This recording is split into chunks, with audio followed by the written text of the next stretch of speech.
शांताकारं भुजगशयनं पद्मनाभं सुरेशं विश्वाधारं गगनसदृशं मेघवर्णं शुभांगं लक्ष्मीकान्तं कमलनयनं योगभिर्ध्यानगम्यं वंदे विष्णुं भवभयहरं सर्वलोकैकनाथं सर्वलोकैकनाथं। वसुदेवसुतं देवं कंसचाणूरमर्दनं देवकी परमानंदम कृष्णं वंदे जगद्गुरुं कृष्णं वंदे जगद्गुरुं। कृष्णाय वासुदेवाय हरे परमात्मने प्रणत क्लेश नाशाय गोविंदाय नमो नमः गोविंदाय नमो नमः। आज हम सभी पुनः भगवद गीता के इस विशेष ज्ञान सत्र में उपस्थित हैं और सभी श्रद्धालु महानुभावों को भगवान श्री गोविंद अपना आशीर्वाद प्रदान कर रहे हैं क्योंकि उनके कार्य के लिए ही हम लोग एकत्रित होते हैं। अब भगवान का कार्य हम लोग कैसे करते हैं? श्री भगवान हमारा कार्य तो करते ही हैं, और क्योंकि परमात्मा तो जीव का कार्य करता है, प्रत्येक कार्य करता है, जीव का निर्माण भी वही करता है, लेकिन हम सभी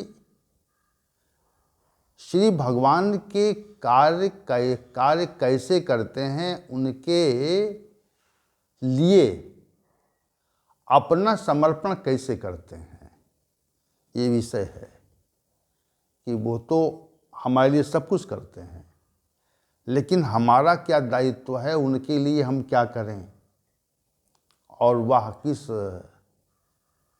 कार्य से प्रसन्न होते हैं। तो श्री भगवान ने इसी 18वें अध्याय के अंत में ये कहा है कि जो भगवद गीता का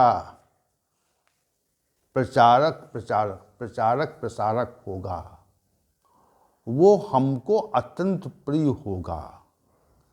या इमं परमं गुह्यं मद भक्तेषु वा विधास्यति भक्तिमयि पराम कृत्वा माम एव ऐस्यति असंशयः।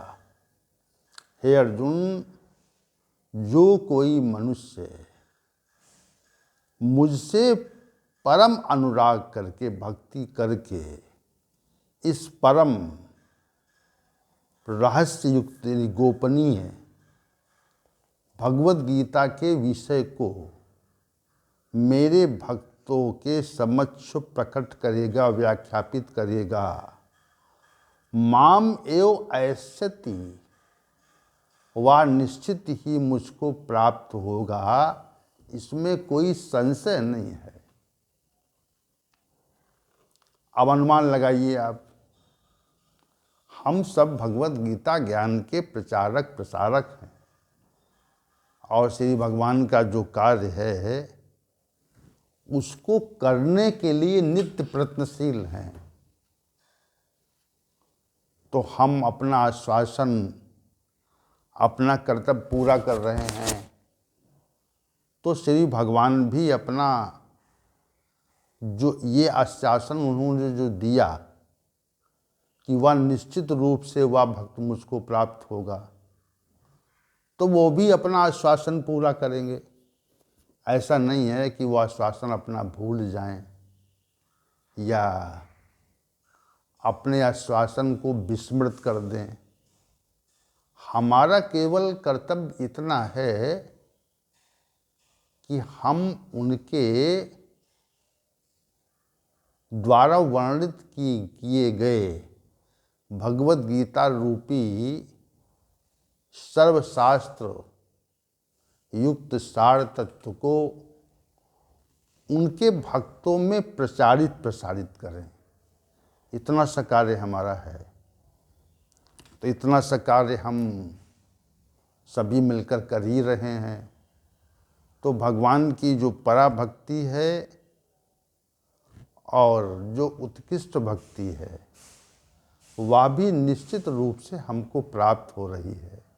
इस संसार में रहते हुए हम उनकी पराभक्ति से लाभान्वित हो रहे हैं और इस जगत के से जाने के उपरांत हमको भगवान श्री भगवान की सानिध्यता मिलेगी, ऐसा श्री भगवान का आश्वासन है।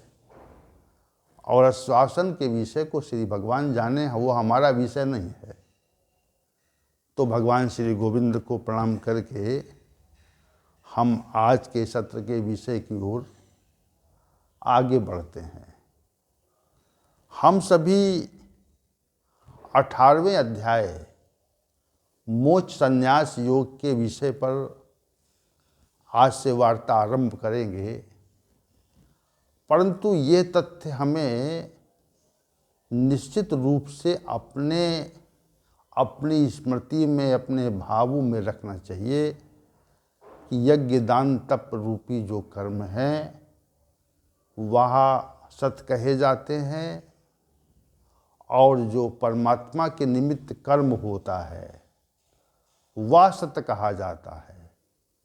शेष सब कुछ असत है, क्योंकि वहाँ पर श्रद्धा का अभाव है और श्रद्धा की विहीनता के बिना किया गया कोई भी कर्म हमको उचित परिणाम नहीं देता। तो श्री भगवान से अर्जुन ने इस अध्याय के आरंभ में प्रश्न किया और ये प्रश्न बहुत विशद है और इस प्रश्न का जो उत्तर है वह संपूर्ण 18वें अध्याय में है। 18वें अध्याय में इसका संपूर्ण और विशद उत्तर श्री भगवान ने दिया है। प्रश्न तो बहुत ही विशिष्ट है और इस प्रश्न पर चर्चा से ये है अध्याय आरंभ होता है। आइए देखते हैं अर्जुन का प्रश्न क्या है। संन्यासस्व महाबाहु तत्त्वमिच्छामि वेदितुं त्यागस्य च हृषीकेश पृथक् केशनिषूदन। हे महाबाहो, हे हृषीकेश, हे वासुदेव, हे केशनिषूदन, संन्यास और त्याग के तत्व की बात है यहाँ पे, सामान्य बात नहीं है। संन्यास और त्याग के तत्व को मैं पृथक रूप से जानने की जिज्ञासा या इच्छा करता हूँ। मेरे मन में ये भाव है कि संन्यास क्या है और त्याग क्या है। इस विषय को हमारे सामने आप वर्णित कीजिए,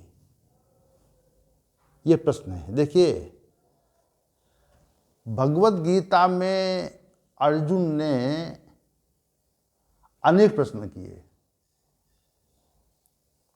और उन प्रश्नों के निराकरण करने के लिए ही श्री भगवान उसका उत्तर देते गए।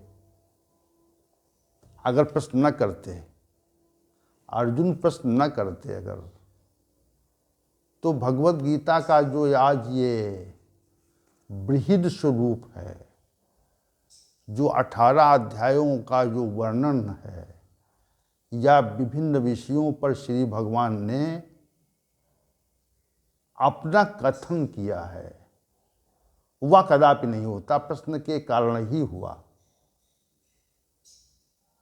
और जब कोई प्रश्न किया जाता है सामान्य रूप से, तो जो उत्तर देने वाला व्यक्ति है, जो वक्ता है, वह प्रश्न को पूरी तरह से उसके प्रश्न को के संबंध में संपूर्णता से उत्तर देने का प्रयत्न करता है और उसके प्रश्न के हर पक्ष को वो प्रस्तुत करना चाहता है। ये तो संसार का विषय हो गया, संसार की बात हो गई कि संसार में जब कोई प्रश्न हमसे करता है तो हम भी उसके प्रश्न को बहुत ही गंभीरता से लेकर के और उसके उत्तर के प्रत्येक पक्ष को हम प्रस्तुत करना चाहते हैं। और जब हमने जो उत्तर दिया उससे यदि प्रश्नकर्ता संतुष्ट नहीं है तो वो पुनः प्रश्न कर लेता है। जैसे अध्याय संख्या 4 के आरंभ में जब श्री भगवान ने ये कहा कि इमं विवस्वते योगम प्रोक्तवानहम अव्ययम विवस्वान मनवे प्राह मनु इक्ष्वाकवे अब्रवीत। हे अर्जुन, इस अव्यय योग को मैंने षष्ठी के आदि काल में ही सूर्य के प्रति कहा था और सूर्य ने अपने पुत्र मनु से कहा और मनु ने अपने पुत्र इक्ष्वाकु के प्रति इस अव्यय योग का वर्णन किया। ये बात श्री भगवान ने चौथे अध्याय के श्लोक संख्या 1 में कही, अध्याय 3 कर्मयोग के समापन के उपरांत। तो और आगे कहा, एवं परंपरा प्राप्तिम राजर्षयो विदुः सा काले नेह महता योगो नस्था परंतप। हे अर्जुन, इस प्रकार पिता और पुत्र की परंपरा से प्राप्त हुआ ये योग राजर्षियों की सज्ञानता में आया और उसके पश्चात बहुत समय तक यह जो अविनाशी योग था ये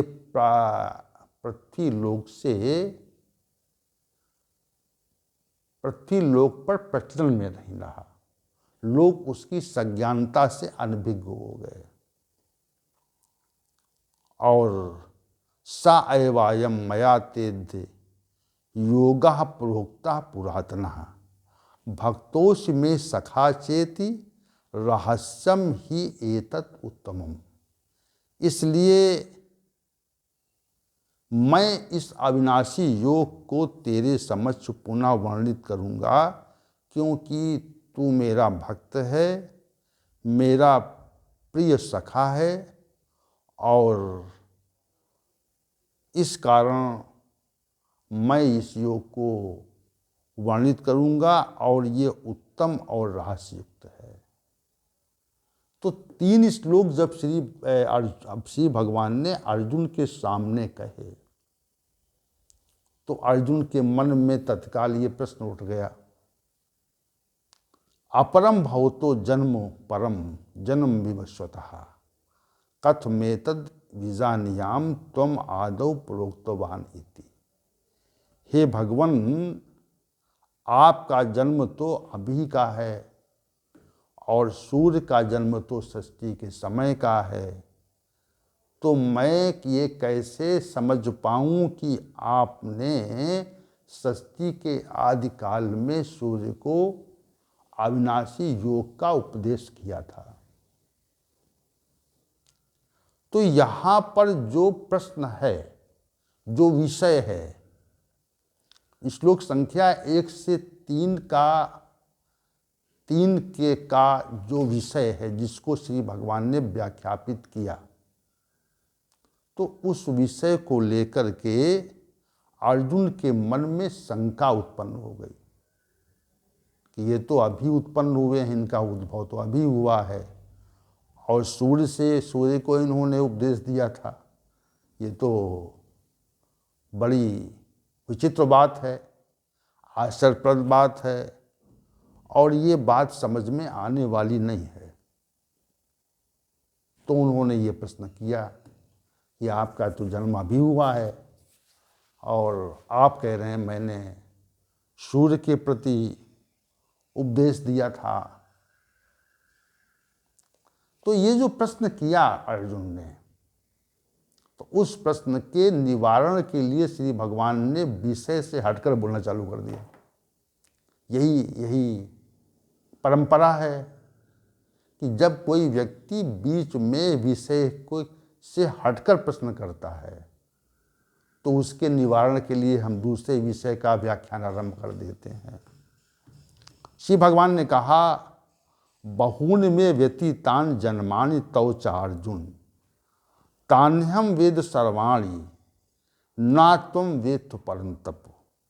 हे अर्जुन, मेरे और तुम्हारे अनेक जन्म व्यतीत हो चुके हैं।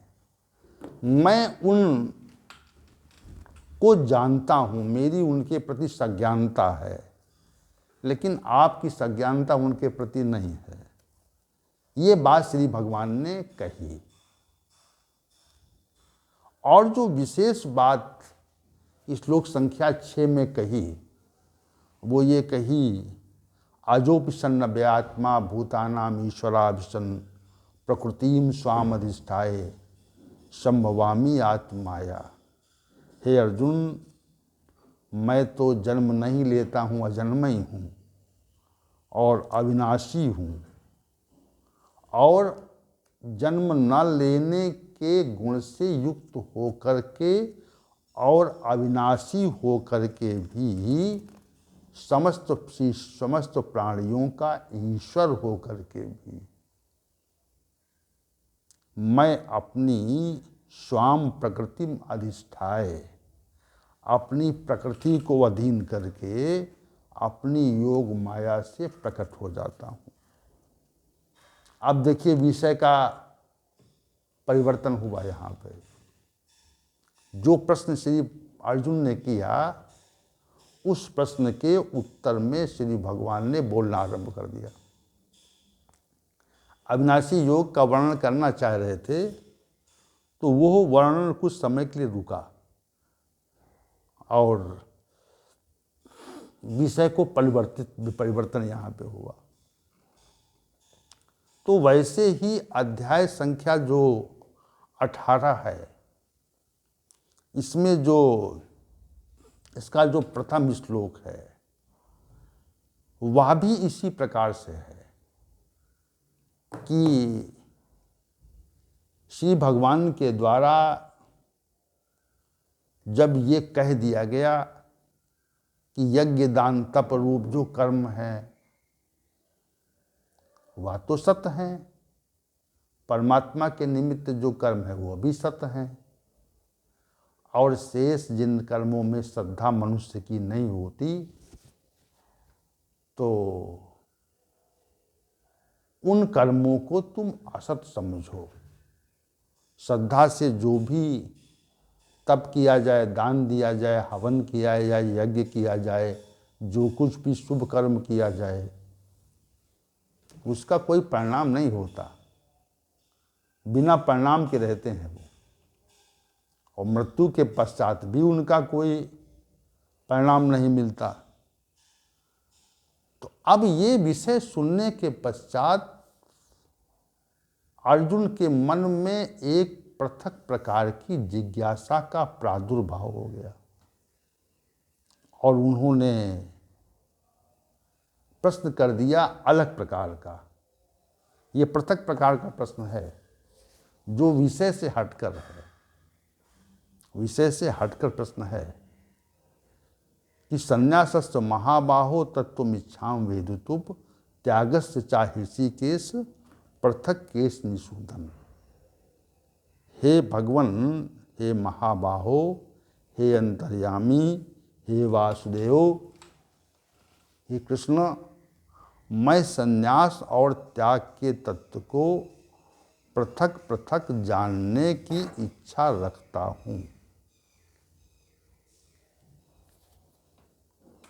अब ये तथ्य देखिए, यहाँ पे दो इस श्लोक में दो प्रश्न हैं। एक प्रश्न तो अर्जुन संन्यास के संबंध में संन्यास के तत्व को जानना चाहते हैं, और दूसरा त्याग के तत्व को जानना चाहते हैं कि संन्यास क्या है। संन्यास का जो वास्तविक अभिप्राय क्या है, संन्यास के संबंध में लोगों की अवधारणा क्या है, संन्यास विषय क्या है, संन्यास स्थिति क्या है, संन्यास कैसे होता है, सन्यासी किसे माना जाता है, और त्याग क्या होता है। देखिए, सन्यासी व्यक्ति ही संसार का समग्रता से त्याग कर देता है। विशेष बात है, सन्यासी संसार में जो संन्यास ग्रहण करता है वह संसार का, वस्तु का, व्यक्ति का, स्थिति का, भोगों का समग्रता से त्याग कर देने वाले व्यक्ति को सन्यासी कहते हैं। और जो परित्याग की स्थिति है उसको सन्यास कहा जाता है। तो सन्यास में त्याग विशेष है, ये बात हम कहना चाह रहे हैं। संसार का त्याग विशेष है, और संसार में का त्याग न हो पाया अगर, तो सन्यास की स्थिति नहीं है। और जो त्यागी नहीं है वो सन्यासी नहीं है। जो त्यागी नहीं है वह निश्चित रूप से सन्यासी नहीं है, ऐसा विचार मनीषी जन करते हैं, और सभी शास्त्रों का ऐसा ही कथन है। त्याग से ही आरंभ होता है सन्यास। भाई, आप गृहस्थ आश्रम में रह रहे हैं, तो गृहस्थ आश्रम में तो सभी वस्तुओं का त्याग तो नहीं है, किसी का त्याग नहीं है, सबका संबंध रहता है। लेकिन यहाँ पर जो तथ्य है वो इसको, प्रश्न को आप समझें, इस पर विशद रूप से विचार करें कि संन्यास और त्याग के तत्व को मैं पृथक पृथक रूप से जानना चाहता हूँ। अब जिसने संसार का त्याग कर दिया तो वो सन्यासी हो गया, और जिसने संन्यास ग्रहण कर लिया उसने संसार का परित्याग कर दिया। तो इस दृष्टि से तो लगता है कि संन्यास और त्याग एक ही तत्व है, एक ही तत्व है, एक ही स्थिति है, क्योंकि सन्यासी ही त्यागी होता है, त्यागी ही सन्यासी होता है। तो इससे लगता है कि त्याग और सन्यास एक ही स्थिति के दो नाम हैं। स्थिति तो एक ही है, दूसरी स्थिति नहीं है। एक ही स्थिति के दो नामों से हम त्याग और सन्यास को जानते हैं।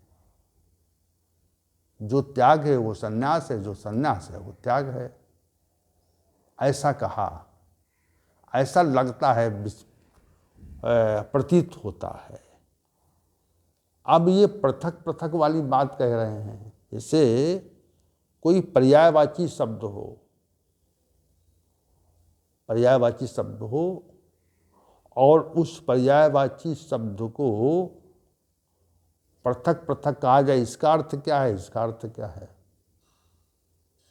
एक ही वस्तु के दो नाम हों, एक ही स्थिति के दो नाम हों और फिर उसको कहा जाए कि इसका क्या अर्थ है, इसका क्या अर्थ है। तो जब विचार होता है, विचार किया जाता है, तो संन्यास और त्याग एक ही स्थिति के दो नाम लगते हैं। और जब एक ही स्थिति के दो नाम लगते हैं तो पृथक पृथक वाली बात कहाँ से आ गई यहाँ पे? तो ये प्रश्न विशेष है। प्रश्न विशेष अर्जुन करते हैं और प्रश्न विशेष का जो उत्तर है वह श्री भगवान देते हैं। इस प्रकार भगवद गीता रूपी शास्त्र ने एक विशेष ग्रंथ का स्वरूप ले लिया, ग्रंथ का स्वरूप ले लिया, उसने आकार ले लिया। ये प्रश्न न होते तो आकार नहीं होता, जैसे प्रश्न होते गए वैसे आकार बढ़ता गया। तो ये प्रश्न विशेष है, इस पे विचार करें, मंथन करें आप कि संन्यास और त्याग के तत्व को मैं पृथक पृथक रूप से जानने की इच्छा करता हूँ। पृथक तत्वम इच्छामि वेदितुम, तत्व को, सामान्य बात नहीं कही, त्याग के तत्व को और संन्यास के तत्व को हम जानना चाहते हैं। अर्जुन का ये प्रश्न है, ये कोई सामान्य प्रश्न प्रतीत नहीं होता, इसमें गहनता है, विशेषता है, विशिष्टता है। ये सब तथ्य इसमें स्पष्ट रूप से हमको आभासित होते हैं। लगता है कि इस प्रश्न में कोई विशेष बात है, तो विशेषता है इसमें, और विशेष होने के कारण इसका जो उत्तर श्री भगवान देंगे वह भी विशेष ही होगा।